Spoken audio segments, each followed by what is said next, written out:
Hey, book friends. Today we're going to be talking about The Wheel of Time, the 8th book, Path of Daggers. This is a book that I recently read and listened to on audiobook and as well this physical hard copy. You know, in this book there's a lot of talk about slog. Slog. Is it a slog? Is it not a slog?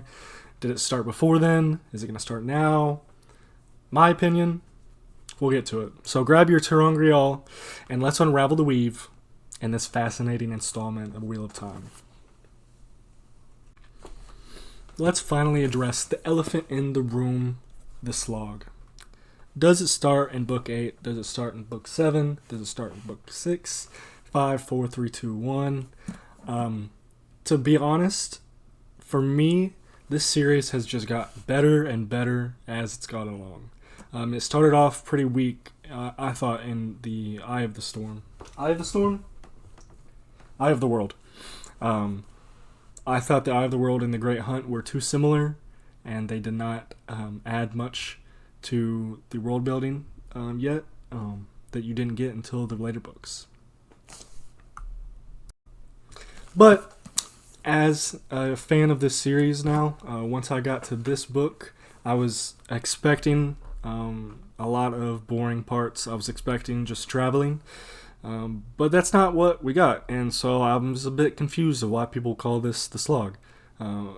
Just at the start, we get Rand's use of Choedan Kal. He tries to cleanse the male half of the One Power, figures out he can't. I mean, that is a very important aspect to the story. Egwene's leadership in the Aes Sedai camp is probably the biggest part, where you could say it's a slog because she kind of sits there for a month, but the month goes by quickly. She debates on whether she wants to stay there. They do, and they stay there, and Robert Jordan doesn't stick with them very much, so it's not that bad. That's probably the worst part of the book that I thought. I thought the biggest part of the book, though, that I enjoyed was the lack of Nynaeve. Nynaeve is just my least favorite character in all of fantasy right now. I can't stand it when she's a POV, when she's around. So the lack of Nynaeve in this story really helped me out. She was just a side character, honestly, with Lan now, which I hope that continues. Lan kind of got pushed to the side, and so she's kind of getting pushed to the side as well. So we'll see. But a lot of this book has the Seanchan invasion. That's really not boring. I don't know why people think that this story is boring. It follows Rand and Egwene and all of them teleporting around, so it's never really just like traveling. And the people who can't travel, capital T travel, they're still doing some important things. Cadsuane is still convincing the Ashaman and Rand to be better people, and I think that's going to be a really big plot point in the next few books, so I'm excited to see that. I just really was not bored by the book near as much as I thought that I would be.